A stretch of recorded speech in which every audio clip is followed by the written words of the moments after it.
এক মদখোর, নামাজ পড়ে না। কিন্তু এটা তো সত্য কথা যে রমজান মাসে মসজিদের নামাজের সংখ্যা বাড়ে, ঠিক কি না? মেয়ে লোকটা বলছে, হাজি দুনিয়ার লোককে মরার ভয় আছে, তো তোমাকে কি মরার ভয় নেই? নামাজ কেন পড়তে যাও? ইফতারি করলে লোক কি বলবে? যাও নামাজ পড়তে যাও। কোন রকম মাগরিবটা পড়লো, পড়ার পরে এশারের টাইম আর যাবে না। তখন বলছে, অমনে ঘুমাচ্ছ কেন? দুদিন তারাবির নামাজগুলা পড়ো, আল্লাহ তাআলা যদি তোমার এই তারাবির নামাজটাকে কবুল করে তোমাকে মাপ টাপ করে দেয়। পাহাড় জমিয়ে রেখেছ গুনাহ খাতা করে করে। তো বড় বড় ভাইয়া স্ত্রীটার কাছে কাবু হয়ে যায়, তো কি করবো তাহলে যাই। এবার আসছে ঠেলাতে পড়েও তারাবি পড়তে। তারাবি যখন পড়া হয়ে গেছে, কষ্ট হোক জানটাতে, তবুও পড়লো।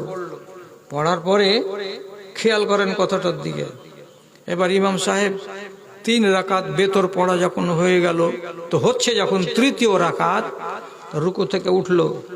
উঠার পরে সামি আল্লাহু লিমান হামিদা কথাটা বললো। বলার পরে মাঝে মাঝে মাঝে মাঝে কুনুত করবে।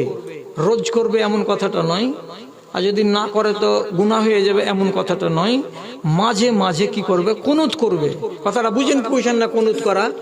রুকু থেকে উঠে ইমাম সাহেব কি করবেন? এমন করে হাত তুলে দিবেন, আপনারা সবাই মিলে হাত তুলে দিবেন, ইমাম সাহেব দোয়া করবেন।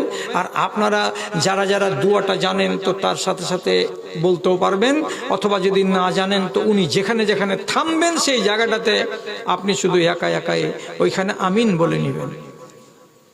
এবার ইমাম সাহেব কি করছেন? দোয়া করছেন, আল্লাহুম্মা গফিরিল মুসলিমিনা ওয়াল মুসলিমাত ওয়াল মুমিনিনা ওয়াল মুমিনাত।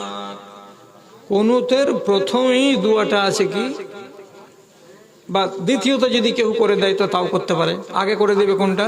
আল্লাহুম্মা হাদিনি ফিমান হাদাইত ওয়া আফিনি ফিমান আফাইত ওয়া তাওয়াল্লানি ফিমান তাওয়াল্লাইত। দোয়াটা শুরু করে দিবে। এই দোয়ার ভেতরে যদি কোনো এক জায়গায় ইমাম সাহেব শুধু বলে, আল্লাহ তুমি সমস্ত মুসলমানগুলোকে মাফ করে দাও, আল্লাহ তুমি সমস্ত মুমিনগুলোকে মাফ করে দাও, তাহলে বারে বারে কি বলছে? আল্লাহ মাগফিরিল মুসলিমিনা ওয়াল মুসলিমাত ওয়াল মুমিনিনা ওয়াল মুমিনাত।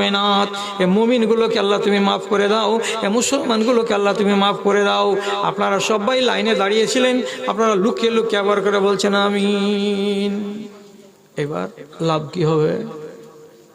লাভটা হবে এই, আপনারা আমিন বলার সাথে সাথে যে কোনো নামাজের ভেতরে আল্লাহ রাব্বুল আলামিনের ফেরেশতারা আমাদের সাথে আমিন আমিন